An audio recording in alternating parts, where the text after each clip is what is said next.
চট্টগ্রামে একটা খাল 400 কোটি টাকা চেয়েছিল যারা ওখানে দায়িত্বে আছে, বলেছিল সরকারকে যে 400 কোটি টাকা দেন, খালটা আমরা মেরামত করে দেব। বাংলাদেশ জামাত ইসলামের ওখানে যিনি দায়িত্বে আছেন আলহাজ শামসুল ইসলাম না শাহজাহান চৌধুরী, সাবেক এমপি, উনি বলেছে টাকা 400 কোটি, 1 টাকাও দেওয়া লাগবে না, 1 কোটি টাকা খরচ করে আমি পুরাটা মেরামত করে দেব, আর 1টা টাকাও রাষ্ট্রের দেওয়া লাগবে না, সব টাকা আমার সংগঠন থেকে দেব। 1 কোটি টাকা সংগঠন থেকে নিয়ে খালটা বানিয়ে এই যে এবার মেরামত করে দিয়েছে। সারা বিশ্বে এখন প্রশংসিত বাংলাদেশ জামাত ইসলামের এই কাজটা। তারা বলছে 400 কোটি টাকার কাজ 1 টাকাও না নিয়ে মাত্র 1 কোটিতে যারা করতে পারে এদের হাতে দেশ গেলে নিরাপদ থাকবে, এটা তার প্রমাণ। বাংলাদেশের সাবেক মন্ত্রী মাওলানা মতিউর রহমান নিজামী রহমতুল্লাহ আলাইহি 5 বছর মন্ত্রী ছিলেন, তাও 2টা মন্ত্রী। টাকা তো 1টা টাকা চুরি করে নাই, ডাকাতি করে নাই, মেরে খায়নি। দায়িত্ব পালন করার পরে 36 টাকা বেঁচেছিল, ওই টাকাটা ফেরত দিয়েছে। আপনি ভালো মানুষ খুঁজে পান না। চ্যানেলটি সাবস্ক্রাইব করে আমাদের সঙ্গেই থাকুন। আউযু বিল্লাহি মিনাশ শাইতানির রাজীম। বিসমিল্লাহির রহমানির রহিম। ওয়ালিকুল্লি উম্মাতিন জাআলনা মানসাকাল লিয়াযকুরুসমাল্লাহ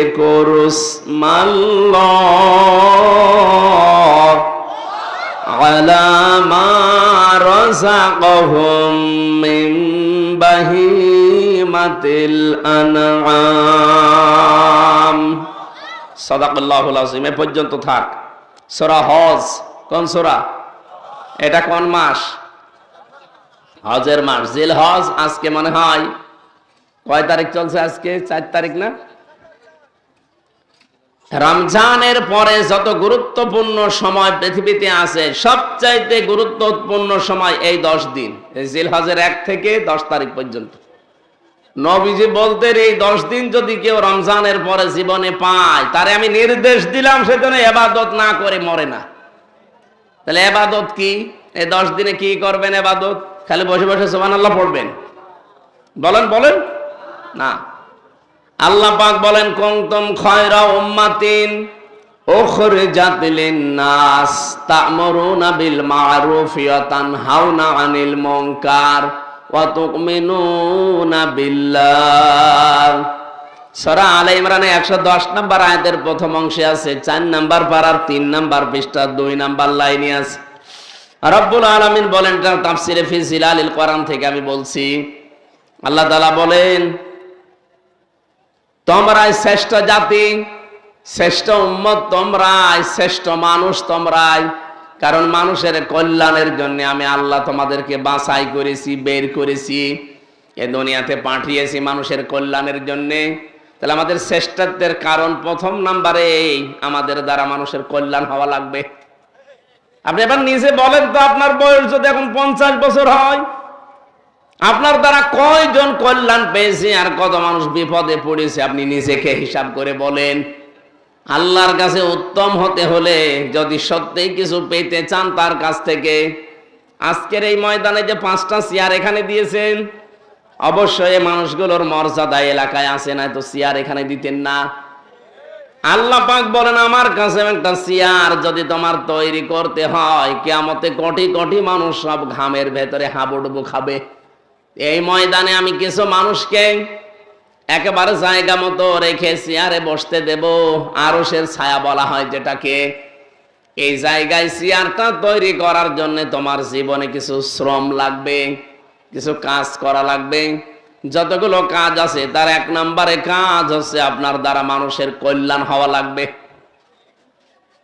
আজ বাংলাদেশ ঘুরলাম, একটা থানাও তো আমার আর বাকি নেই। 630টা থানায় আমি এ দেশে গেছি।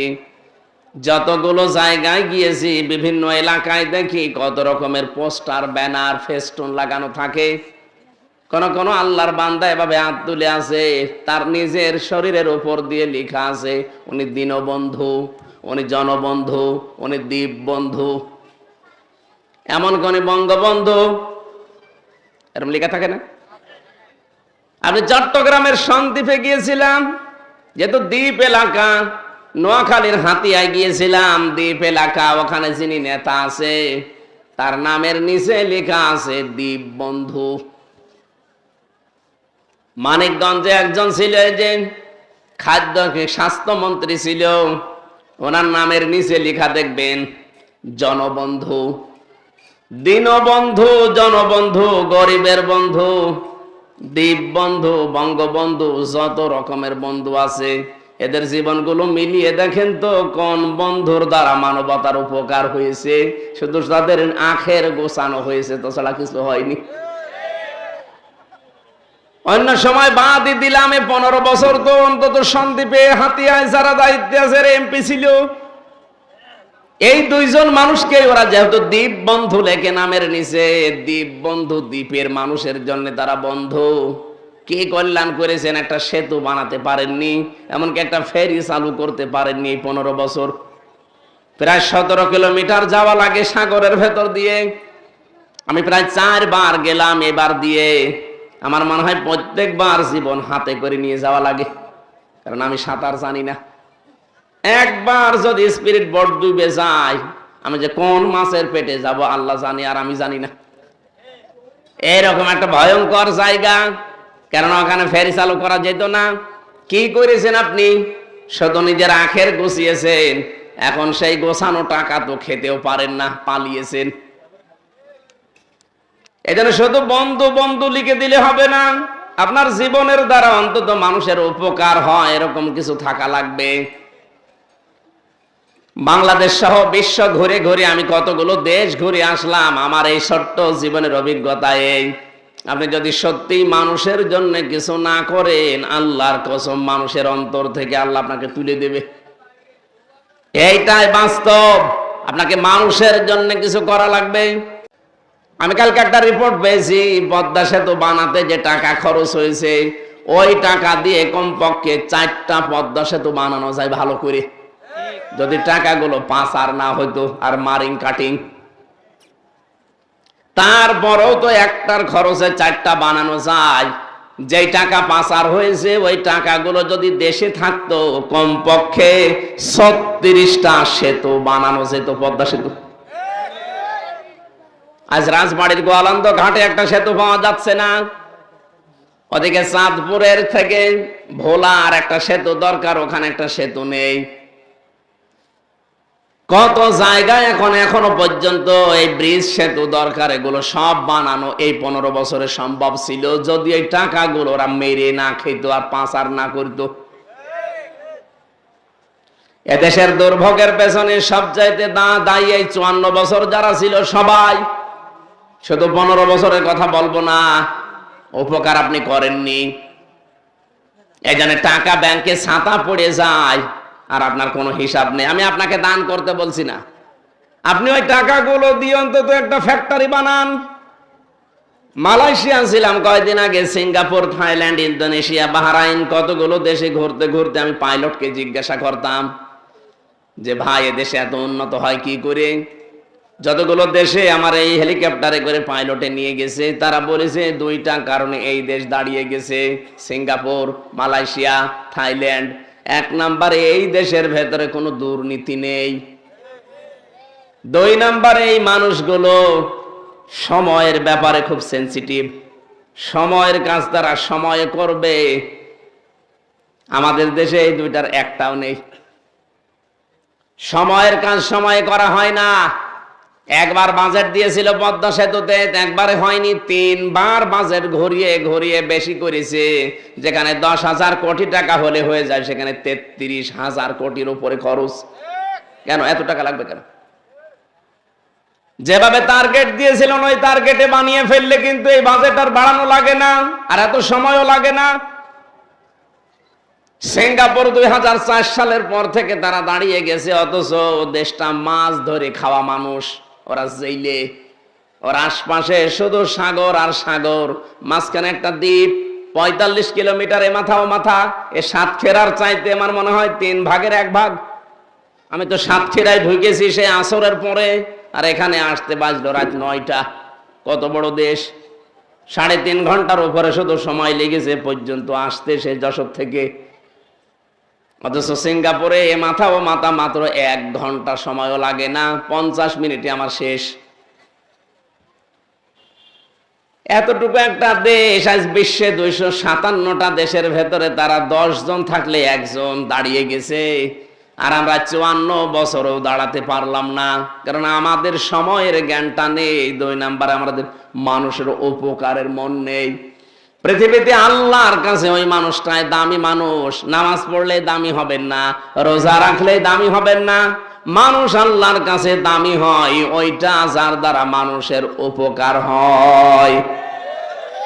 আপনার দ্বারা যদি মানুষের 10টা কর্মসংস্থান তৈরি না হয়, একটা 10টা অটো কিনে বলেন যে 10টা অটো 10 এলাকার মানুষকে কিনে দিলাম, গরিব মানুষকে আপনারা চালাবেন, 10টা সিএনজি কিনে দিলাম চালান, কিন্তু আমাকে মাসে মাসে এই টাকা দেবেন আর বাকি টাকা উপায় করে আপনি সংসার চালাবেন। ওর সংসারও চলবে, ওর উপায়ও হবে, আপনার টাকাও দেবে, মাঝখান থেকে ও চিন্তায় চাঁদাবাজি চুরি ডাকাতি থেকে বেঁচে থাকতে পারবে। এইভাবে 54 বছর যদি সাজিয়ে ফেলতে পারতাম, বাংলাদেশটা আজ মালয়েশিয়ার আগে দাঁড়িয়ে যেত। চট্টগ্রামে একটা খাল 400 কোটি টাকা চেয়েছিল যারা ওখানে দায়িত্বে আছে, বলেছিল সরকারকে যে 400 কোটি টাকা দেন, খালটা আমরা মেরামত করে দেব।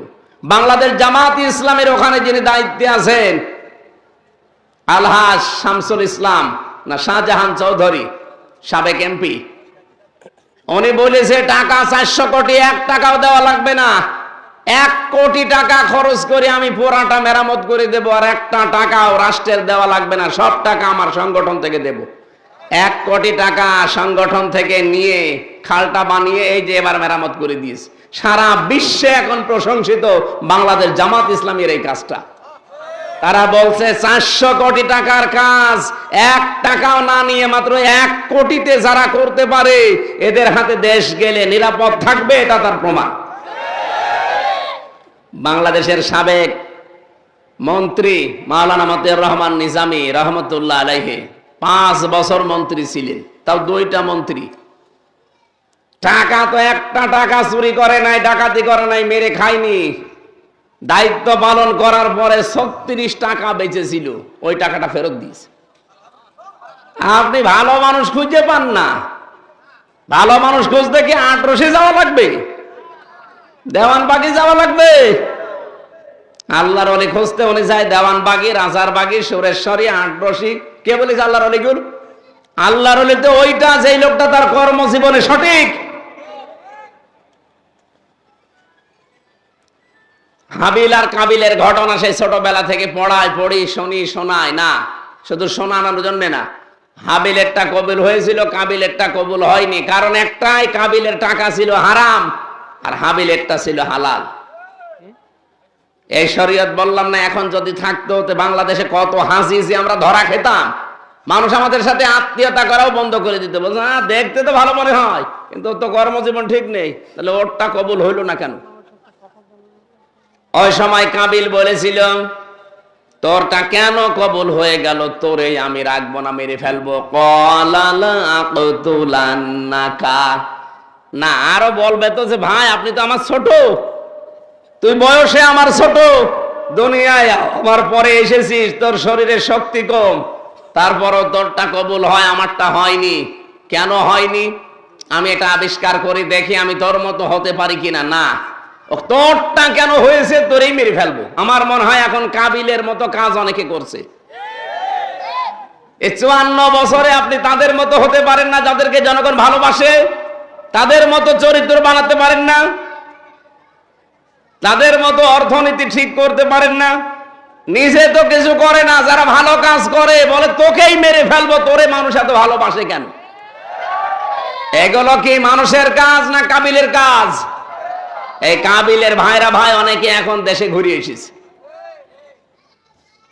ওই দিন হাবিল বলেছিল ক্বালা ইন্নামা ইয়াতাকাব্বালুল্লাহু মিনাল মুত্তাকিন, ও ভাই আপনারটা কবুল হয়নি এজন্য আপনি আমাকে মেরে ফেলতে চান। কান খাড়া করে শোনেন, পৃথিবীতে মুত্তাকিদের ছাড়া কোনো কিছু আল্লাহ কবুল করে না। কথাটা বলতে গিয়ে তিনি ইন্নার পরে মা লাগিয়েছেন। ক্বালা ইন্নামা, মা শব্দটা যদি ইন্নার পরে আসে বাংলা অর্থ দাঁড়ায় কেবলমাত্র, একমাত্র, শুধুমাত্র, হবেই হবে, তবে, এরকম 33টা অর্থ আছে। হাবিল এটা জানাতে চেয়েছে ওই দিন যে ভাই শুধু আপনাকেই বলছি না, ইয়াতাকাব্বালু এটা মোজারে, বর্তমান, ভবিষ্যৎ, প্রেজেন্ট, ফিউচার, কিয়ামত পর্যন্ত আমাদের ভাই ভগ্গর দুনিয়ায় যারা আসবে, আমরা তো আদমের সন্তান, আমাদের মতো আমাদের ভাইরা বোনরা কিয়ামত পর্যন্ত আসতেই থাকবে। সবাইকে উদ্দেশ্য করে আজকে একটা ওয়াজ করলাম। ক্বালা ইন্নামা ইয়াতাকাব্বালুল্লাহু মিনাল মুত্তাকিন, আল্লাহ পাক শুধুমাত্র, কেবলমাত্র, একমাত্র মুত্তাকি যারা তাদেরটা গ্রহণ করে থাকে, তাছাড়া অন্য কারোরটা আল্লাহ গ্রহণ করে না। তাহলে কোরবানি কবুল হওয়াতে 1 নাম্বার শর্ত আপনাকে মুত্তাকি হওয়া লাগবে। মুত্তাকি মানে কি? আমার মতো বিশাল জব্বা গায়ে দিয়ে, টুপি মাথায় দিয়ে, হাতে একটা তসবিহ নিয়ে, দুনিয়ার কোনো খেয়াল নেই, শুধু সুবহানাল্লাহ পড়ছে, এটা মুত্তাকি না। মুত্তাকির সংজ্ঞা হচ্ছে আল্লাহর নিষিদ্ধ কাজগুলো ঘৃণা ভরে ছেড়ে দেওয়ার নাম মুত্তাকি। বলেন তো এই দেশে আল্লাহর নিষিদ্ধ বহু কাজ আছে, ইচ্ছা থাকার পরও ছেড়ে দেওয়া যায় না, এমন জায়গা নেই? ঘুষ দেওয়াও হারাম, নেওয়াও হারাম, কিন্তু এমন একটা জায়গা দেখান যেখানে ঘুষ ছাড়া কাজ হয়। দেখান, কোর্টে যান, কোর্টের বারান্দার ইট পর্যন্ত টাকা চাই। আপনারা তো আর কোর্টে কামে যান না। আমার বাবার মানে সে জোতার তলা ক্ষয় হয়ে গেছে এই 3 বছরে, কারণ আমি তো একটা ছেলে, ও পাগল হয়ে গেছে মুরব্বী। কোথায় যাওয়া লাগবে, কোন উকিলের কাছে, কোন পিপির কাছে, কারে ধরা লাগবে, কারে টাকা দেওয়া লাগবে, খালি ছুটেছে। গ্রাম্য মানুষ তো যে যা বলেছে পাগলের মতো ছুটেছে। বের হওয়ার পরে আমারে বলছে, হামজা যেখানে যাই সেখানে, এমনকি কোর্টের বারান্দার দিকে তাকিয়ে যে ইট লাগানো আছে, ইটের দিকে তাকালেও মনে হয় ইটও বলবে টাকা দিন।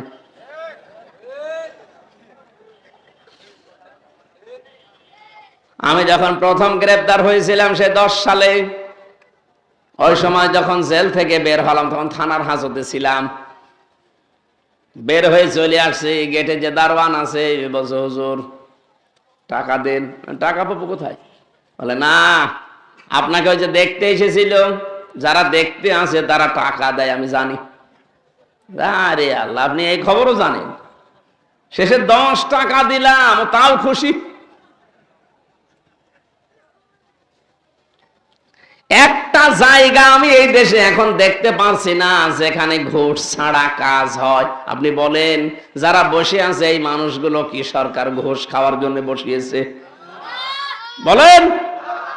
ডক্টর মোহাম্মদ ইউনূস এই ঘোষণাটাই দিয়েছিল যে দুর্নীতি যদি কারো ভেতরে পাওয়া যায়, ঘুষের কোনো কিছু, ওরে কোন এখান থেকে ওখানে পাঠাবো, সাতক্ষীরা থেকে যশোরে, যশোর থেকে কুষ্টিয়ায় না, ওরে একেবারে খারিজ করে দেবো চাকরি থেকে। এই জন্যই দেশ সচিবরা পাগল হয়ে গেছে। আর সচিবালয়ের তালিকা দেখলাম যা আছে সবগুলো দাদা, একটারও মুসলমানি দেওয়া নেই। আমি তালিকা দেখলাম, যতগুলো সচিব একটাও হাফ হাতা না ফুল হাতা? ফুল হাতা। ফুল হাতা শব্দটা শুনেছিলাম জেলে যাওয়ার পর। জেলের জেলার ছিল হিন্দু দেবদুলাল, প্রবেশ করতো, মানুষজন সব চিল্লাইতো, কয়েদিরা আসতেছে ফুল হাতা। ফুল হাতা মানে মুসলমানি করা নেই। এই যে সচিবালয়ে যারা বসে আছে, আপনি দেখেন তালিকা যা দেখলাম, একেবারে সবগুলো দাদা। আর ওরা আমাদের এতদিন ছড়িয়েছে যে ওরা নাকি সংখ্যালঘু। কে বলেছে? আপনারা তো সংখ্যা গুরু, দেশটা চালায় সচিবরা, আর সবগুলো আপনারা। এখন হিসাব করে দেখা যাচ্ছে 300-র উপরে নাকি সব আল্লাহর ওলিরা ওই দেশ থেকে পাঠিয়েছে। কিভাবে একেবারে গোড়া থেকে আগা পর্যন্ত সাজিয়েছিল আপনি হিসাব করেছেন? এমনি এমনি জ্বর ধরে বলতো যে 41 সালের আগে ফেরেশতা আজরাইল আসলে সরাতে পারবে না, এই কারণে বলতো। কারণ জানে যে আমার যেভাবে থরে থরে সাজানো, রিমান্ডে আমারে 8 প্রকার গোয়েন্দা এসেছিল, ডিএসবি, ডিবি, এনএসআই, ডিসিএফআই, এরপরে সিআইডি, কাউন্টার টেররিজম, কত কিছু আমি তো নামও জানি না অনেকের, তারপরে পিবিআই, এই সবগুলো একটার পরে একটা গোয়েন্দা যারা বাহিনী আছে ওরা আসে প্রশ্ন করে চলে যায়। এই 8টায় আমি দেখেছি, আমি তো 10 দিনের রিমান্ডে 8টায় দেখলাম সব থরে থরে ওদের সাজানো, বাইরের কেউ নেই। আমার মামলার আয়ু ওদের, মামলার পিপি ওদের, মামলার যে জজ ম্যাজিস্ট্রেট এই যে রিমান্ড ডাকে সে ওদের, যে জজ বিচারের রায় দেবে সে ওদের, বিচারপতি যেটা হাইকোর্টে সে ওদের। আমার পক্ষে কেউ নেই, আছে শুধু একটা উকিল জামাত ইসলামের, ওর কথা শুনলেও চলে না শুনলেও চলে। এই ছিল বিচার দেশে, আমি ন্যায় বিচার পাবো কি করে? ও আমার ভাইরা, আমরা যদি আল্লাহর কাছে দামি হতে চাই, আবার বলছি যার যেখানে যতটুকু আছে এইটুকু দিয়ে আপনি মানুষের কল্যাণের জন্য লেগে পড়েন। কি করবেন টাকা দিয়ে? ব্যাংকে তো টাকা পড়েই থাকবে, আজকে যদি চোখ বন্ধ হয়ে যায় আপনার ওই অর্থ, ওই টাকা, ওই কড়ি নিয়ে আপনার মেয়ে, আপনার ছেলে, আপনার বউ আনন্দ করে বেড়াবে। কথা বলেন না কেন? এখন যেমন করছে অনেকের। আজকে যে মৎস্য মন্ত্রী ছিল একজন, সমরে জাউল করিম, একটা ভিডিও পাঠিয়েছে যে কত কষ্ট করে যে আমি ভারতে পালিয়েছি, 4 ঘন্টা নাকি কচুরি পানার ভেতরে লুকিয়েছিল। কেন আপনি এমন কাজ করবেন যে মানুষ দেখলে আপনাকে কুকুরের মতো পিটাতে চায়? কেন? এমন জীবন তৈরি করা যায় না যে ক্ষমতা চলে গেলেও যেন মানুষ আপনার জন্য আফসোস করে। ফামা বাকাত আলাইহিমুস সামাউ ওয়াল আরদু ওয়া মা কানু মুনজারিন। রব্বুল আলামিন বলেন, এই পৃথিবীর ময়দান থেকে এমন মানুষ বিদায় নেয় যার জন্য আকাশেও কেউ কাঁদে না, জমিনেও কেউ কাঁদে না, ইন্না লিল্লাহ কেউ পড়ে না। এমন মানুষ নেই? আমি একটা দেখাচ্ছে যে কালামানিক যেটা বিচারপতি ছিল, আমার মনে হয় এ শয়তান যদি মরে যায় ওর জন্য ইন্না লিল্লাহ পড়া দূরের কথা, যদি 1 কোটি মানুষ কেউ কথা বলতে পারে সবাই বলবে আলহামদুলিল্লাহ। আমি ডিবি অফিসে কয়েকটা অফিসারের নাম বলছি, এদেরকে আমি জেলখানায় দেখেছি। মানুষ এদের উপরে যে রেগে আছে, কারণ এরা যে ক্ষতি করেছে। ডিবির ডিসি ছিল মশিউর, কোন জেলায় বাড়ি আমি জানি না, অবশ্যই তার কানে এটা যাবে। আমি আপনাকে বলছি, সতর্ক করছি, জনগণের সামনে যদি আপনি পড়েন আর আমার সাথে যারা জেলে ছিল তাদের জীবন আপনি নষ্ট করে দিয়েছেন। ফুটবলের মতো পিটায় মানুষকে, ফুটবলের মতো। এতটুকু বাঁটু একটা মানুষ বলে যে মানুষ না মারলে আমার ভেতরে জোশ আসে না। এরপর ডিসি নজরুল ইসলাম মোল্লা, আর আমার দ্বারা দায়িত্বে ছিল বিশেষ করে কাউন্টার টেররিজমের প্রধান আসাদুজ্জামান গোপালগঞ্জের। আমি তার শয়তান দেখিনি। আমার মনে হয় যদি শয়তান দেখতাম তো এরকমই হতো, একটা টাটকা নির্ভেজাল শয়তান। মানুষ এরকম গালি দিতে পারে আমার বিশ্বাস হয় না। তাও আমার যাই হোক, আমার নামের আগে তো অন্তত হাফেজ লিখা আছে, মাওলানা মুফতি লিখা আছে, লিখা নেই? এটাকে আমি আন্দাজে লিখেছি, সার্টিফিকেট অর্জন না করে লিখেছি। আমি 6 মাস কয়দিনে হাফেজ হয়েছি কোরআনের। আমি মাওলানা শেষ করেছি, মুফতি শেষ করেছি, অনার্স মাস্টার্স করেছি বিশ্ববিদ্যালয় থেকে। একে না করে আন্দাজে, এগুলো আন্দাজে এখানে লিখে দিয়েছেন আপনারা। এগুলো লেখা দেখার পরেও লোকটা যে গালি দিত আমারে প্রতিদিন, আমার মা বাপ তুলে, অথচ নিজেই বলতো মাঝে মাঝে তোমার কোনো দোষ নেই, আমরা জানি, আমরা দোষ নেই, ছেড়ে দেন না।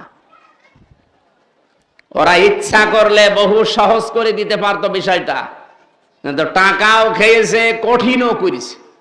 বাবারে বলেছিল যেদিন ধরে তার পরের দিন যে 50টা মামলা দেব যদি এখনই 10 লাখ টাকা না দেন। তো গ্রাম্য মানুষ বাবা তাড়াতাড়ি করে এদিক ওদিকে ধার ধর করে বলছে নিন, 8 লাখ টাকা দিয়েছে। গরিব মানুষ 8 লাখ টাকা ওই সময় দেওয়া একবারে, কিন্তু শয়তানরা কথা রেখেছে, টাকাও নিয়েছে, পরের দিন মামলাও দিয়েছে। তুই বললে কি যে আর মামলা দেব না, যায় একটা হয়ে গেছে, এই থাক, আবার টাকাও নিলি, আর আকিস গ্রুপের কাছে 32 লাখ টাকা নিস। ওরা ধনী মানুষ, ওদের কাছে ন্যায় নিক না কর, যা করে করো। আপনি আমার বাবারে এভাবে কি করলেন? আর এখন মাঝে মাঝে নাম্বার কোথায় পেয়েছে জানি না, বলছে হুজুর মাফ করে দিয়েন। আরে মাফ করবো, আগে টাকা ফেরত দিন। মাফ তো করার জন্য আমি বসে আছি, কিন্তু টাকা তো ফেরত দেবেন। টাকা ফেরত দেওয়ার নাম নেই, আর আপনি বলছেন মাফ করে দিন। মাফ করে দিলেই হলো? আমার বাবার এত বড় ক্ষতি হয়ে গেল, টাকাগুলো ফেরত দেবেন না? আকিস গ্রুপের টাকাও ফেরত দেওয়া লাগবে। ও স্যারও আমার সেদিন বলিস যে আমার কাছ থেকে বহুতবার এইভাবে টাকা নিয়ে নিয়ে আমারও অতিষ্ঠ করে তুলেছিল। তোমারে শুধু আমরা এই খতিবের চাকরি দিয়েছিলাম, এই কারণে ওরা আমাদের উপরেও টার্গেট করেছে। আমার ভাইরা, আমার বিষয় আমি শুধু টাচ দিলাম এ কারণে যে এই জুলুমের শিকার আমরা হয়েছিলাম।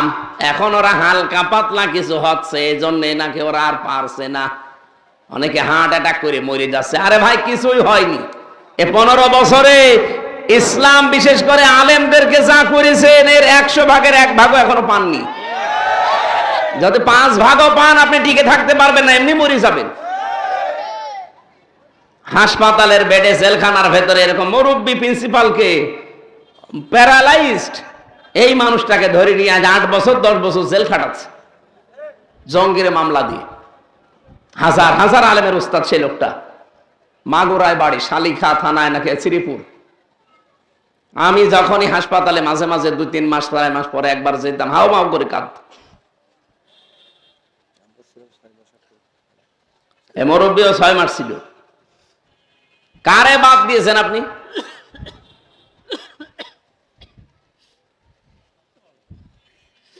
এই জন্য হয়ে গেছে। আমরা এখন আল্লাহর কাছে যদি সত্যি প্রিয় হতে চাই, আমার দ্বারা মানুষের উপকার হওয়া লাগবে। যে যেখানে আছেন, যতটুকু সমর্থ আছে, মানুষের কর্মসংস্থান তৈরি করে দেন, তার পাশে দাঁড়ান। আপনি দেখবেন আল্লাহর পক্ষ থেকে কিছু না কিছু অবশ্যই পাবেন। তা'মুরুনা বিল মা'রুফ ওয়া তানহাউনা আনিল মুনকার ওয়া তু'মিনুনা বিল্লাহ। তোমরা ভালো কাজে আদেশ দেবে আর অন্যায় কাজে বাধা দেবে। বলেন তো, ভালো কাজে আদেশ করি আমরা না ভালো কাজে অনুরোধ করি? বলেন বলেন। বাংলাদেশে ভালো কাজে আদেশ আছে? নেই। কারণ ভালো কাজে আদেশ দিতে হলে যে জায়গায় থাকা লাগে, ওই জায়গায় 54 বছর ইসলাম যেতে পারেনি। ভালো কাজে কোনোদিন অনুরোধ করে হয় না। চলো ভাই সলিমুদ্দিন নামাজ পড়তে যায়, এটা অনুরোধ। আর ইসলামের কোনো কাজ অনুরোধ নেই, সব কাজ আছে আদেশ। ডু ইট, এটা করাই লাগবে। কারণ এই আদেশ কি হামজার না আল্লাহর? আল্লাহর কাজ কি অনুরোধ করে হয়? কোরআনে এজন্য সব আমর দেওয়া। তা'মুরুনা বিল মা'রুফ, ভালো ভালো কাজ, যেটা পরিচিত কাজ। মারুফ মানে পরিচিত। পরিচিত কাজগুলো আদেশ করা লাগবে। আর এগুলো আদেশ করতে হলে আদেশের জায়গায় থাকা লাগে। এই জন্য আজ বাংলাদেশ জোট করেছে, এই দেশের মুসলমানের আগামী থেকে আমরা ইসলামকে আদেশের জায়গায় নিয়ে যেতে চাই। এটা অনেকে রাজনীতি মনে করে। আরে ভাই, রাজনীতি হয় কি করে? এটা এদেশে 300 এমপি হবে সামনে। 151 জন যদি কোরআন শরীফ বুকে নিয়ে এবার যেতে পারে, আর প্রথম অধিবেশনে যদি বলে মাননীয় স্পিকার আমরা নামাজের বিল চাই, উনি যদি বলে হাত তোলেন, 300 জনের ভেতরে 151 জন হাত তুললেই বিলটা পাস হয়ে যাবে। আর তখন নামাজের ওয়াজ করা লাগবে? আপনার বাপ পর্যন্ত নামাজ পড়তে বাধ্য হবে। 18 কোটি মানুষ তার পরের দিন থেকে নামাজ পড়া আরম্ভ করবে। আপনি ভোট দিয়েছিলেন হামজাকে মাত্র একটা, আপনি নামাজের জন্য 18 কোটি মানুষ নামাজ পড়লে যা পাচ্ছে সওয়াব প্রতিদিন, আপনি একাধারে যতদিন বেঁচে আছেন ওই সওয়াব পেতে থাকবেন। এই জন্য আমরা ইসলামকে আদেশের জায়গায় নিয়ে যাব। 2 নম্বরে, অন্যায় কাজে বাধা দেওয়া। অন্যায় কাজে নিষেধ করে না, ও ভাই এটা করো না, না, বাধা দেওয়া লাগবে। এই যে স্রোত চলে নদীতে, এখন যদি হুজুরকে নিয়ে আমি যে বলি, এই ভাই স্রোত বন্ধ হয়ে যা, ফু দিলাম, হবে? কি করা লাগবে? বাদ দেওয়া লাগবে। বাধার প্রাচীর তৈরি করা লাগবে। এই কথা বললেন না? এই দেশে যত অন্যায় আছে, অন্যায় দেখে সুবহানাল্লাহ আলহামদুলিল্লাহ নাউজুবিল্লাহ পড়লে হবে না, এটা বাধার প্রাচীর তৈরি করা লাগবে। আর ওইটার জন্য সংসদ দরকার। আর এইটাকে অনেক মানুষ আজ ফতোয়াবাজি করছে, এটা রাজনীতি, এটা দুনিয়ার কাজ। কোনটা রাজনীতি কোনটা দুনিয়ার কাজ তোমার কাছে শেখা লাগবে। একটা আয়াত পেটে পাড়া দিলে তো শুদ্ধ করে বলতে পারো না, আবার ফতোয়া দাও। তুমিনুনা বিল্লাহ, সর্বোপরি আল্লাহর প্রতি আমাদের ঈমান যা আছে আরো বাড়াতে হবে। সুতরাং আল্লাহ আমাদেরকে সর্বোত্তম জাতি বলে ঘোষণা দিয়েছেন এই তিনটা কারণে। আমাদের দ্বারা মানুষের জন্য উপকার হয়। 2 নম্বরে আমরা ভালো কাজের জন্য আদেশের জায়গায় যেতে পারি। 3 নম্বরে অন্যায় কাজগুলো যেন বাধার প্রাচীর তৈরি করা যায়। এই জায়গায় আর দলমত দেখা যাবে না, সব এক হয়ে যাওয়া লাগবে। আল্লাহ আমাদেরকে আয়াতটা সারা জীবনে যেন একেবারে সেট করে দেন, বলেন আমিন। সূরা হজ যেহেতু বললাম, এই হজের 34 নম্বর আয়াত, আর হজের মাস চলছে। এটা ভালো ভালো কাজ এই মাসগুলোতে করা দরকার। 4টা মাস আল্লাহর কাছে পবিত্র মাস বলা হয়। একটা হচ্ছে এই জিলহজ, জিলকদ, রজব আর মুহররম। তার ভেতরে 3টা তো পার হয়ে গেছে, এখন যেটা আছি এই মাসে আমাদের সম্মান দেওয়া লাগবে আল্লাহর এই মাসকে। এটা আল্লাহর মাস, শাহরুল্লাহ বলা হয়। আল্লাহ রাব্বুল আলামিন বলেন, যালিকা ওয়া ইউআযযিম শাআইরাল্লাহি ফাইন্নাহা মিন তাকওয়াল কুলুব। এইটাই আল্লাহর বিধান। আল্লাহ পাক বলেন, আমার এই মাসগুলোকে, আমার এই নিদর্শনগুলোকে সম্মান দাও। সম্মান তো তারাই দিতে পারে যাদের ভেতরে আল্লাহর ভয় তাকওয়া আছে। তাহলে এই জিলহজ মাসকে আপনি সম্মান দেবেন কি করে? জড়সড় হয়ে বসে থাকবেন আপনি? না, এই জিলহজ মাসের সম্মান হচ্ছে, কাফেররাও এই মাসকে সম্মান দিত। এই মাস আসলেই তারা মারামারি, গন্ডগোল, হট্টগোল, কেস কামারি যা আছে, হামলা মামলা তারা সব বন্ধ করে দিত। আমরা আজ মুসলমানেরা ওই আমলটাও করতে পারি না। জিলহজ মাস এসেছে, এখন কি মামলা মোকদ্দমা বন্ধ আছে? বিনা কারণে মিথ্যা মামলা বন্ধ আছে, চাঁদাবাজি বন্ধ আছে? বলুন, তারপরে কি সম্মান করছেন এই মাসকে? আল্লাহ যে বললেন এটা আমার মাস, মিনহা আরবাতুন হুরুম, এই 4টা মাস পবিত্র, সম্মান দাও এই মাসকে। ফালা তাজলিমু ফীহিন্না আনফুসাকুম, এই মাসে নিজেদের উপরে জুলুম করো না, কোন গুনাহ ইচ্ছা করে জড়িয়ে যেও না। পরকীয়া প্রেম করা কি সওয়াব না গুনাহ? আরো জোরে। এই গুনায় যারা আছেন, শয়তানের ধোঁকায় হোক, নফসের জালে পড়ে হোক, এক্ষুনি এই মাসের সম্মানে বন্ধ করা লাগবে। যাদের মোবাইলে এরকম মেয়ে লোকের নাম্বার আছে, এখনই ডিলিট করে দেন। বলে হুজুর আজকে আর ওয়াজ করার দরকার নেই। নিষিদ্ধ এরকম যতগুলো কাজ আছে, নিষিদ্ধ কাজ, গুনার কাজ কাকে বলে?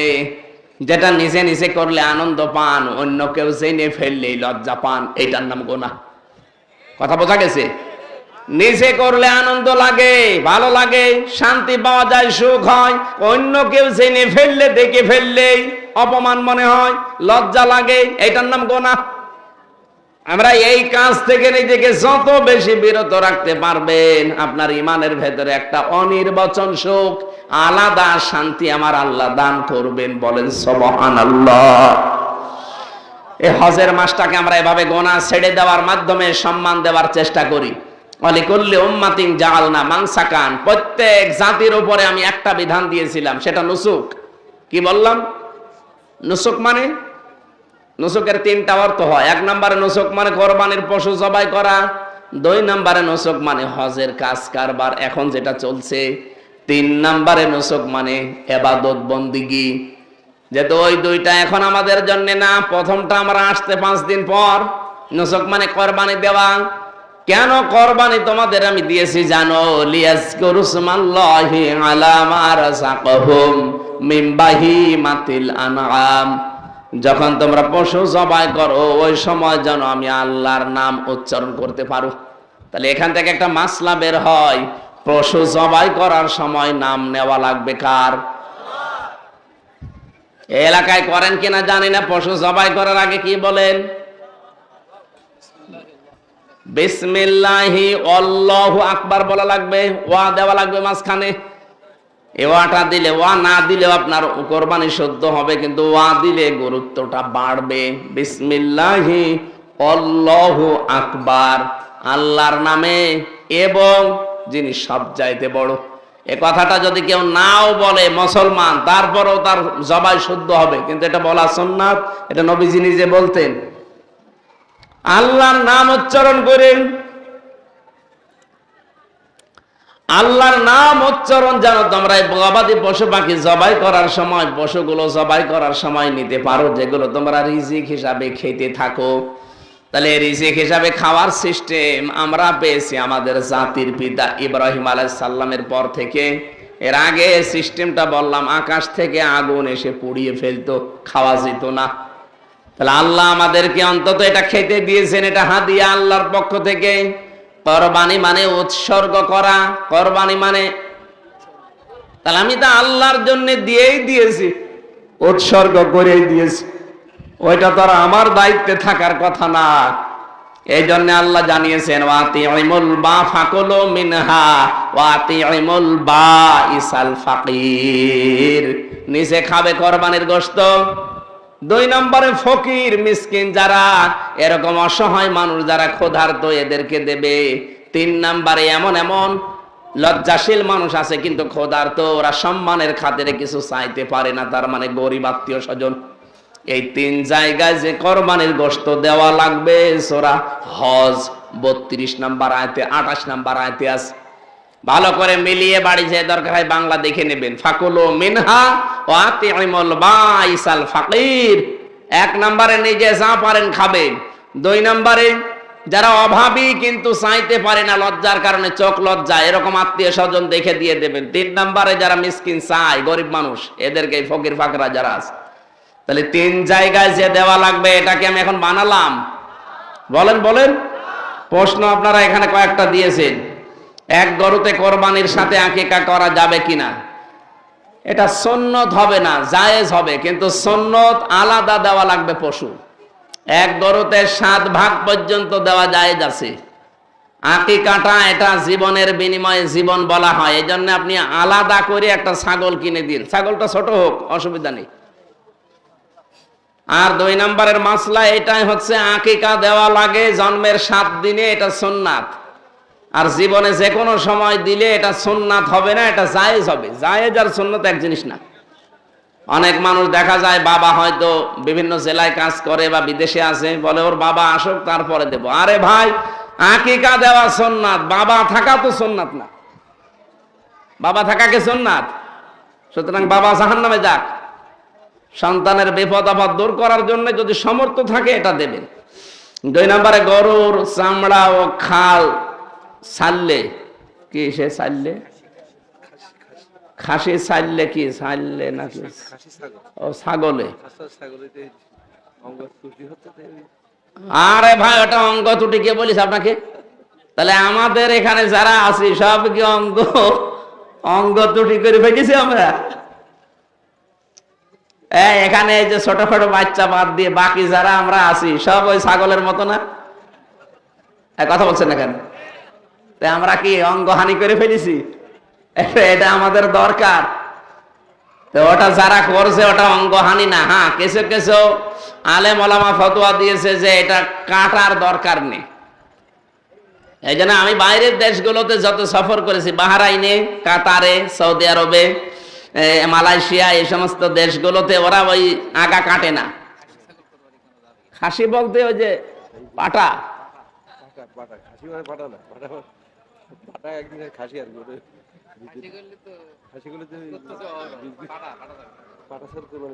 হ্যাঁ হ্যাঁ, জায়েজ নেই মানে ওইটাই দেবে, কিন্তু ওটার মাংস মনে হয় গন্ধ করে।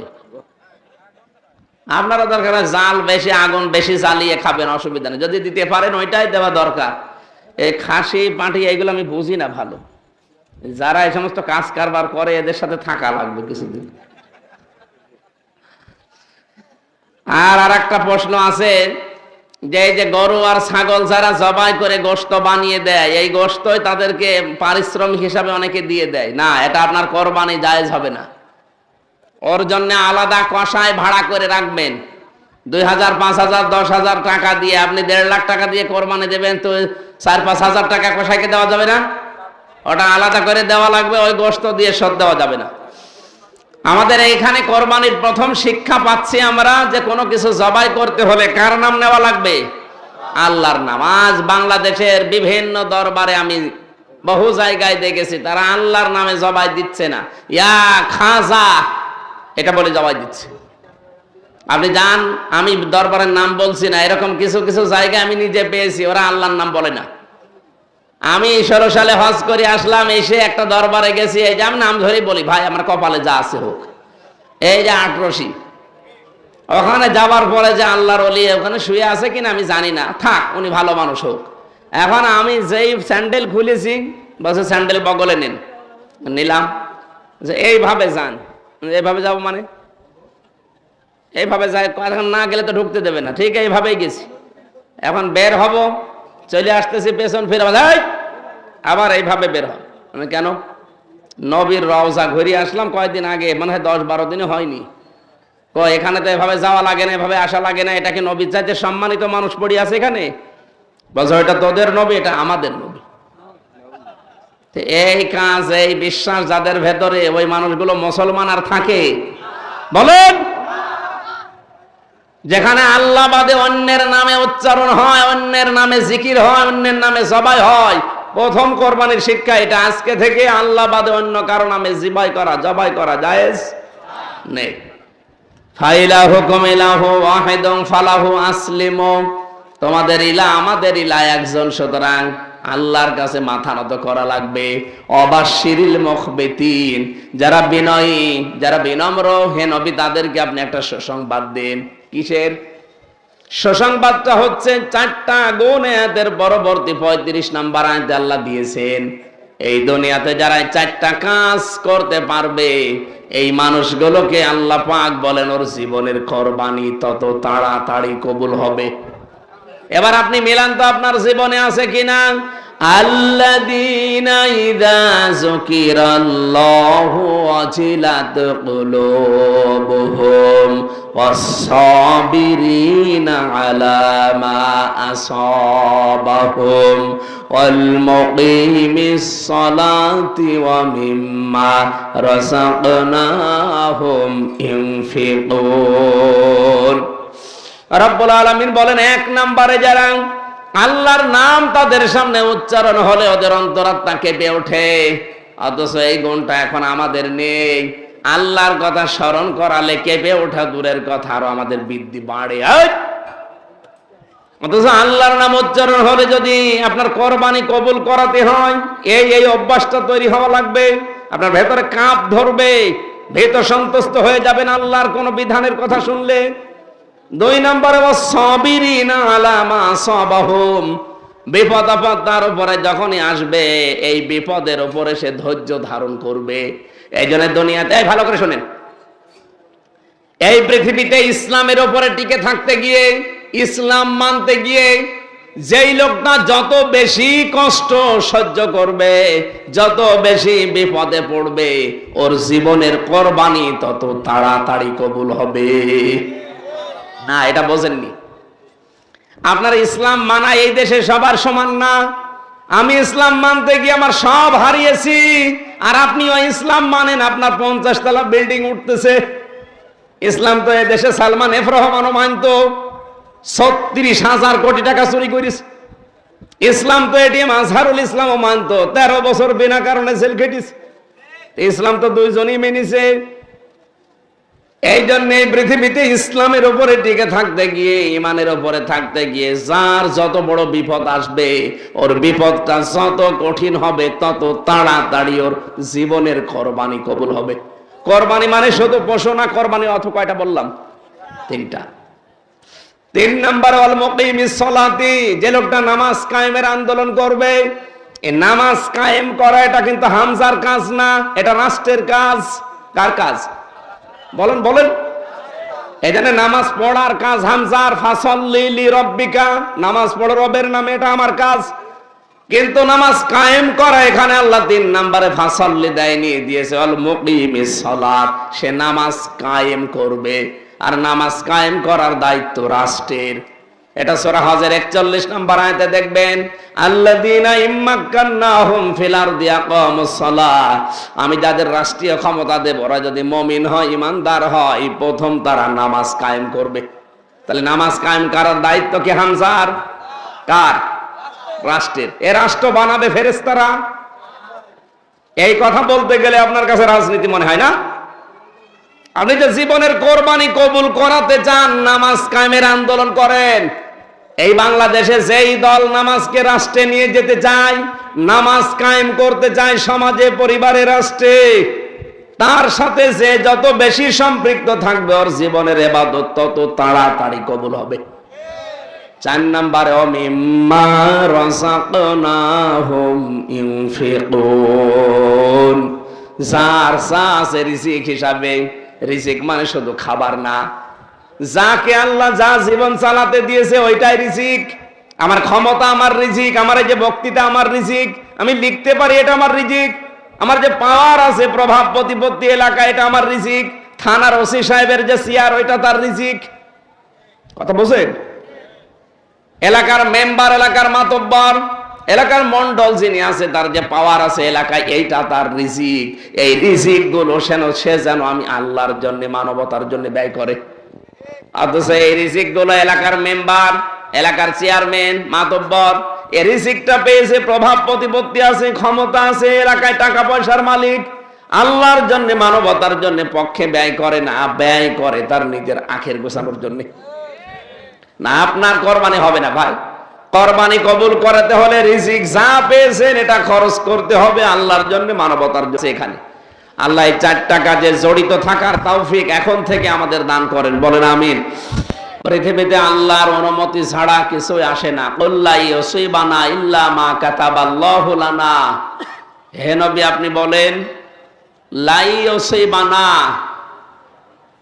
ইউসিব এটা মুজারি, বর্তমান ভবিষ্যৎ, প্রেজেন্ট ফিউচার, এর আগে লান এসেছে, এর বাংলা অর্থ দাঁড়াবে কখনোই হবে না, কখনোই হতে পারে না। আল্লাহ গ্যারান্টি দিচ্ছে, নবী আপনি বলেন কোনো কিছুই পৌঁছায় না ইল্লা মা কাতাবাল্লাহু লানা, যেগুলো আল্লাহ আগে থেকে লিখে রেখেছেন ওইটা ছাড়া।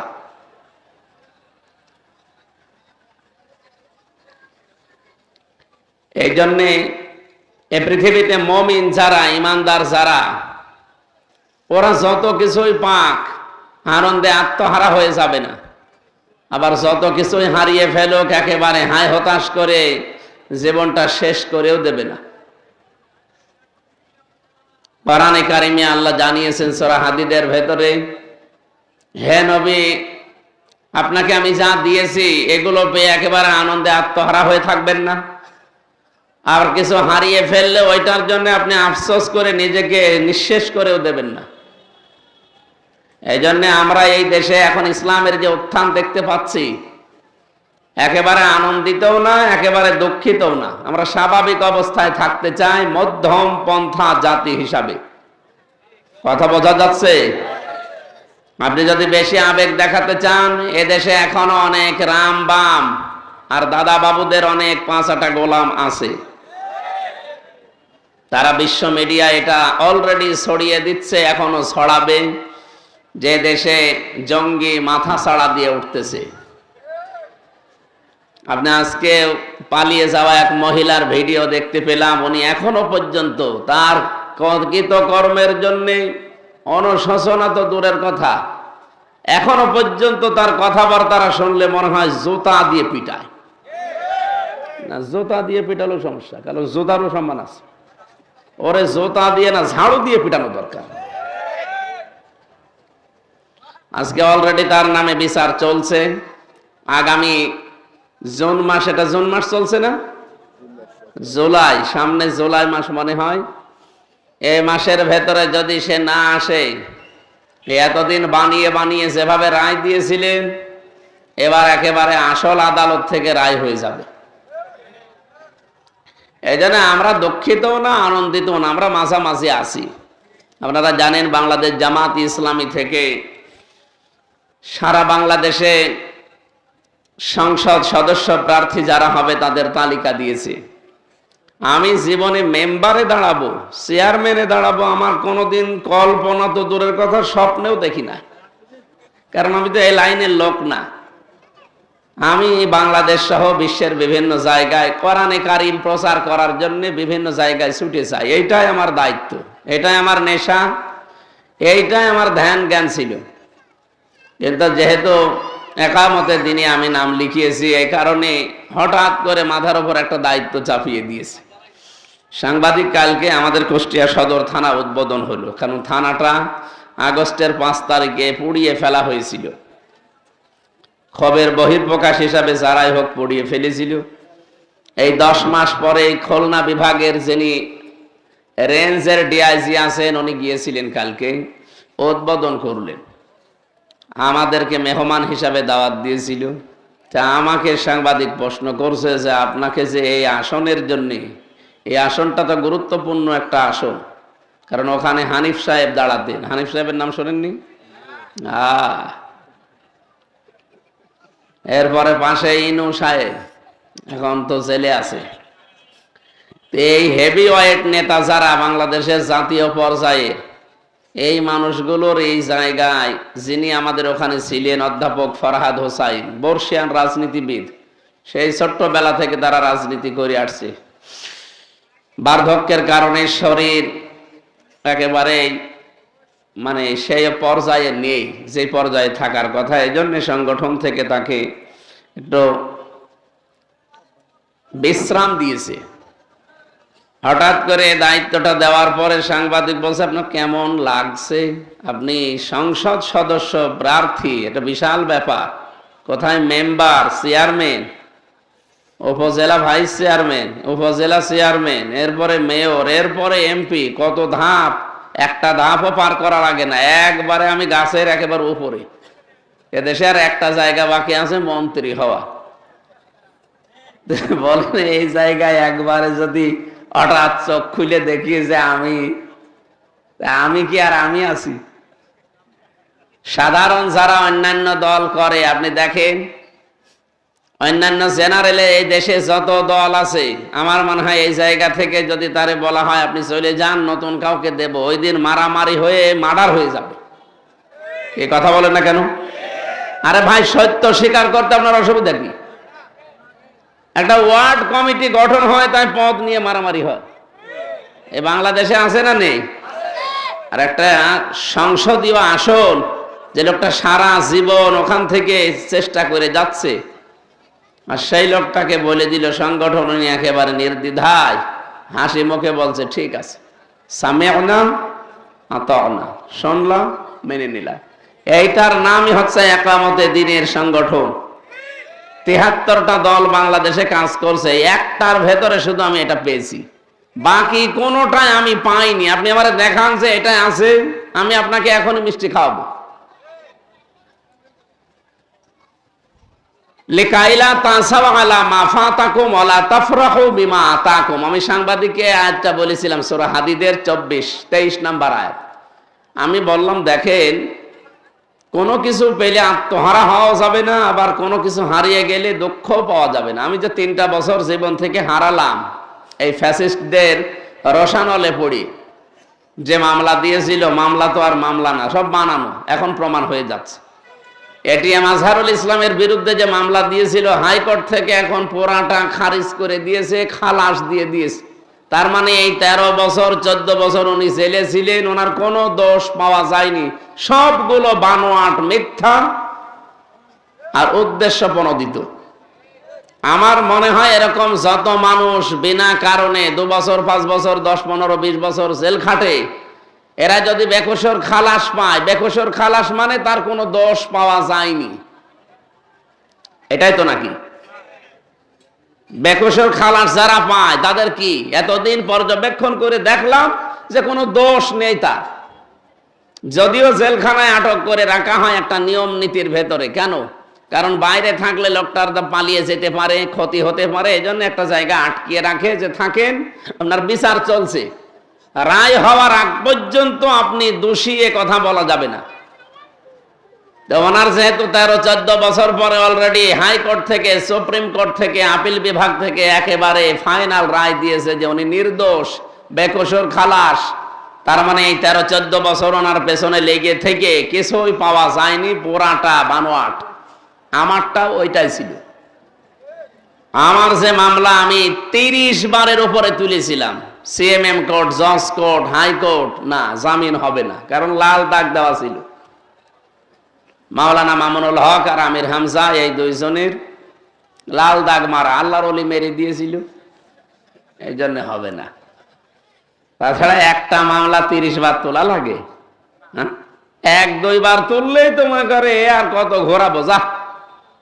30 বার আপনি চিন্তা করেন, এক একবার মামলা তুলতে সিএমএম কোর্ট, জজ কোর্ট, হাইকোর্টে যারা কোর্ট কাছারিতে যায়, আদালতে যায়, জিজ্ঞাসা করেন, একবারে কমপক্ষে 60 থেকে 65,000 টাকা খরচ হবে এই 3টা আদালত মারতে, এমন লিগাল ভাবে। তা আমার বাবার কত টাকা গিয়েছে,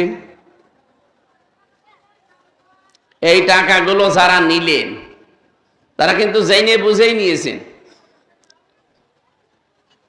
এই যে কাজটা করার পরে এই আগস্টের 5 তারিখের পরে মামলাটা তুলেছিলাম, এটা এখন আর জামিন না, পুরাই এটিএম আজহারুল ইসলামের মতো খারিজ করে দিয়েছে। আমি আদালতকে জিজ্ঞাসা করতে গিয়েছিলাম যে এতদিন মামলাটা আপনার কাছে ছিল, তখন তো কিছু বললেন না, আর হঠাৎ এখন আপনি মামলা জামিন না খারিজ করে দিলেন, একেবারে বেকসুর খালাস।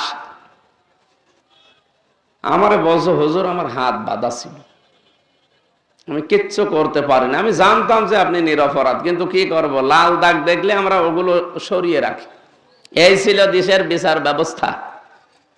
এই 3টা বছর যে আপনি কেড়ে নিলেন, আমাকে যে একেবারে বেকসুর খালাস দিয়ে দিল, তার মানে প্রমাণ হয়েছে যে আমার অপরাধ এই 3 বছরে তারা তদন্ত করে একটাও পায়নি। কারণ মামলা দিয়েছিল আমি নাকি সংসদ ভবন ভাঙার জন্য একটা তরবারি নিয়ে একজনকে পাঠিয়েছি, অথচ সেই সংসদ সদস্য প্রার্থী এখন বানিয়েছে কুষ্টিয়ার তিনি। আপনি বলেন যে সংসদ ভাঙার জন্য মামলা খেয়ে 3 বছর জেল খাটলাম, ওই সংসদে আমি জীবনে মরে গেলেও ঘেন্না করে যাওয়ার কথা। দ্বিতীয় মামলা দিয়েছিল আমি নাকি আনসারুল্লাহ বাংলা টিমের সারা বাংলাদেশের প্রধান, তো এটা যে কি আমি আজ পর্যন্ত জানি না। আমি ভেতরে গিয়ে একজনকে পেয়েছিলাম, আব্দুল মতিন, মনে হচ্ছে আল্লাহর দলের সভাপতি সারা বাংলাদেশের। ওনারে বললাম যে ভাই আপনি কয় বছর আছেন? 17 বছর। আপনি আল্লাহর দলের সভাপতি, সেক্রেটারি কে? বস আমার ছেলে। উনি সভাপতি, ওনার ছেলে সেক্রেটারি, এদেশে আর ওনার কেউ নেই, 2 বাপ বেটায় জেলে আছে। ভালো মানুষ নিয়ে যে তাল গল পাকিয়ে জঙ্গি বানিয়ে বিশ্বের দরবারে মোড়লদেরকে দেখাতো যে এই দেশে কিন্তু জঙ্গি ভরে যাচ্ছে, আপনারা যদি আমাদেরকে না রাখেন এই দেশ কিন্তু আর কন্ট্রোলে থাকবে না, আশপাশের প্রতিবেশী দেশগুলো মরবে। এখনো পর্যন্ত সেই বাজনা বাজাচ্ছে, কিন্তু জনগণ এবং বিশ্বের মোড়লরা আর খাচ্ছে না। কারণ আজ 10 মাসে একটা জঙ্গি ধরা পড়ে নাই। কারণ জঙ্গির নাটক যে লিখবে ও মহিলা তো পালিয়েছে, এ কথা বলেন না কেন? আর জঙ্গির নাটক যারা মঞ্চস্থ করবে, জনগণকে দেখাবে একটা ভালো মানুষ তুলে নিয়ে, এরকম মুরব্বী মাদ্রাসার প্রিন্সিপাল, এই মাগুরায় বাড়ি, কামিল মাদ্রাসার প্রিন্সিপাল আর একজন ফাজিল মাদ্রাসার প্রিন্সিপাল, 2 জনকে ধরে নিয়ে এসে 8-9 মাস 10 মাস এক জায়গায় দম করে রেখে হঠাৎ চুল দাড়ি বড় বড় হয়ে গেছে, বসে এই দেখেন বিশাল জঙ্গি ধরা পড়েছে, অথচ কিচ্ছু না। আমি তো নিজে প্রমাণ, আমার সাথে 7 মাস 8 মাস 10 মাস 2 বছর পড়ে আছে, কেউ জানে না, মাটির নিচে। আমারে তো 10 দিন রেখেছিল। আমি বহু মানুষের সাক্ষাৎ পেয়েছিলাম ওই যে কাউন্টার টেররিজমে, ওই মন্ত্রী পাড়ায় ডিবি অফিসে, মাটির নিচে এই ঘরটা, আমার মনে হয় ঘরটা ভেঙে ফেলা দরকার। বহু মানুষের জীবন এখানে নষ্ট হয়েছে। এই জন্য আমরা যেটা করতে চাচ্ছি, আমরা আনন্দিতও না, দুঃখিতও না। আজকে জামাত ইসলামী বাংলাদেশের নিবন্ধন ফিরিয়ে দিয়েছে, দাঁড়িপাল্লা প্রতীক পর্যন্ত আদালত এখন দেওয়ার জন্য নির্দেশ দিয়েছে, কালকে দিয়ে দেবে। এটা আমরা একেবারে আনন্দিতও না, আবার এতদিন হারিয়ে গিয়েছিল দুঃখিতও না। কারণ আমরা জানি আল্লাহর নির্দেশ ছাড়া কোনো বিপদ আপদ পৃথিবীতে আসে? বলেন বলেন। আমরা তো বলেই নিয়েছি হুয়া মাওলানা, তিনি আমাদের মাওলানা। মাওলানা মানে আমির হামজা কি? মাওলানা মানে আল্লাহ না, মাওলানা মানে অভিভাবক। যদিও আল্লাহকে আমরা মেন করি, মাওলানা মানে অভিভাবক, গাইডলাইন দাতা, পথ প্রদর্শনকারী। আল্লাহ রাব্বুল আলামিন বলেন হুয়া মাওলানা ওয়া আলাল্লাহি ফালিয়াতাওয়াক্কালিল মুমিনুন। হে নবী, আপনার উম্মতদেরকে জানান যাদের ভেতরে ঈমান আছে তারা যেন ভরসা করে। কার উপরে? কারণ ভরসা আল্লাহর উপরে করা এটা মুমিনের কাজ। এই ভরসা যার যত বেশি হবে, দৃঢ় হবে, পাকাপোক্ত হবে, অকানা হাক্কান আলাইনা নাসরুল মুমিনিন, এই মুমিনদেরকে তত বেশি সাহায্য করা আমি আল্লাহর জন্য হক, অধিকার, ওয়াজিব হয়ে যায়। এই জন্য সামনে যে সময় আসতেছে, কোন দলে লোক বেশি কোন দলে লোক কম এটা দেখার দরকার নেই, দেখতে হবে যে কোন দলে ঈমানদার বেশি। ওয়ালা তাহিনু ওয়ালা তাহজানু ওয়া আনতুমুল আ'লাউনা ইন কুনতুম মুমিনিন। এখানে আলেম আছে। আল্লাহ পাক বলেন কোনো চিন্তা নেই, কোনো ভয় নেই, এমনকি দুর্বল হয়ে যাবে না, মনক্ষুণ্ণ হবে না, নিজেকে ছোট ভাববে না, ভয়ও পাবে না, চিন্তার তো কারণই নেই। ওয়ানতুমুল আ'লাউনা, তোমরাই বিজয় হবে। আরবি গ্রামার দিয়ে যদি আপনি আয়াতটা মিলান দেখবেন আয়াতটা ভুল। ওয়ানতুম আ'লাউনা ছিল, আ'লাউনার আগে আলিফ লাম দিয়ে এটাকে আল্লাহ মারিফা বানিয়ে দিয়েছেন। অথচ গ্রামার অনুযায়ী আমরা পড়েছি মুবতাদা যদি মারিফা হয় খবর হবে সব সময় নাকেরা, অনির্দিষ্ট হবে। অথচ আল্লাহ এখানে আলিফ লাম দিয়ে এটাও মারিফা বানিয়ে দিয়েছেন। খবর যদি মারিফা হয়ে যায় কোন সময়, ইফিদুল হাসরা, হসরের ফায়দা দেবে, বাংলা অর্থ দাঁড়াবে হবেই। আল্লাহ বলেন ভয় নেই, চিন্তা নেই, তোমরা বিজয় হবে না, হবেই। ইন কুনতুম মুমিনিন, শর্ত একটা, যদি মুমিন হতে পারো। সুতরাং মুমিন হওয়ার দায়িত্ব কার? আল্লাহ। আল্লাহ মুমিন হবে, আল্লাহ তো মুমিন আছেই।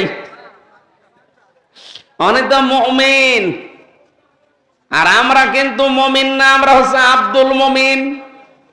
কি কথা বলেন না কেন? আমরা কি? আমরা আব্দুল মুমিন, মুমিনের দাস, বান্দা, অসাক্ষীর আবাসী। এ পর্যন্ত বলার পরে আমি যেটা সামারাইজ করতে চাই, ভালো করে খেয়াল করেন, কোন কিছু এ পৃথিবীতে আসবে না যতক্ষণ আল্লাহ ওইটা লিখে না রেখেছে। এই জন্য আমাদের হারিয়ানোর কোনো ভয় নেই। জিতে গেলে আনন্দে আত্মহারা হয়ে একেবারে সব উলট পালট করব, সেই আকাঙ্ক্ষা আশঙ্কা নেই। আমরা স্বাভাবিক। আমরা কি বলেন বলেন? আজকে যত বড় একটা নিয়ামত আল্লাহ আমাদেরকে দিল, আপনি কি মনে করেছিলেন বাংলাদেশ জামাত ইসলামী ওই ৭১ সালে কি একটা ঝামেলা, ওই কারণে তার নিবন্ধন বাতিল করেছে? না, ৪৯টা দলের নিবন্ধন আছে এই দেশে, এবং সব মিলে প্রায় ৭৩টার উপরে দল এই দেশে কাজ করছে। বাংলাদেশ জামাত ইসলামীরও নিবন্ধন ছিল, কেড়ে নিয়েছিল ৮ সালের দিকে, ৯ সালের দিকে কেড়ে নিয়ে এই ১২ বছর পরে এই মামলা চলছিল। কোন দিনের জন্য চিন্তা করেছেন কেন এদেরটা কেড়ে নিল? তো ছিলই একটাই মাত্র কারণ, কেড়ে নিয়েছিল যে জনগণ ক্ষমতার উৎস। এটা জামাতের ওই গঠনতন্ত্রে লেখা ছিল না, ওখানে লেখা ছিল ক্ষমতার উৎস আল্লাহ। বলেন তো এই কথা যদি কোনো মানুষ না বলে তার ঈমান থাকার কথা? বলেন বলেন। এতদিন যাদের নিবন্ধন ছিল, যাদেরটা বাতিল হয়নি, তারা ওইটা বলতো যে জনগণ ক্ষমতার উৎস। জামাত ইসলামী এইটা বলেছিল যে না, জনগণ ক্ষমতার উৎস নয়, ক্ষমতার উৎসকে। ওখানে আয়াত লেখা ছিল আন্নাল কুওয়াতা লিল্লাহি জামিআ। এই জন্য এটা শুধুমাত্র দেশের বিষয় না, এটা আন্তর্জাতিক ভাবে অনেক চক্রান্ত চলছিল। ইসলাম, মুসলমান এবং ইসলামী শিক্ষা ভাবধারা এগুলো যেন এদেশ থেকে বিদায় করে এমন কিছু চাপিয়ে দেওয়া যায়, আগামী অন্তত ৪০ বছর পর্যন্ত যদি এভাবে চালানো যায়, পুরা জাতি আল্লাহকে ভুলে পুরাটা বেঈমান হয়ে যাবে। এরকম একটা সিদ্ধান্ত নিয়েছিল বাসের দাদা বাবুরা, কিন্তু আল্লাহ সফল করতে দেয়নি। আল্লাহ আমাদেরকে অন্তত মুক্ত করেছেন। বলেন আমিন। আমরা আকাশের দিকে তাকাচ্ছি বারবার, যেহেতু পরিবেশ আমাদের অনুকূলে নেই।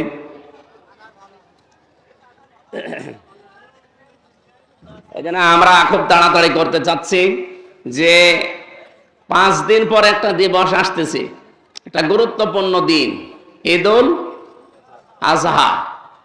প্রত্যেক বছরে একবার করে আসে, কিন্তু কি নিয়ে আসে ওইটা আমরা নিতে চাই না। আমরা শুধু খালি খাওয়ার ধান্দায় আছি, খাওয়া খাওয়া করতে আসে ঈদুল আজহা।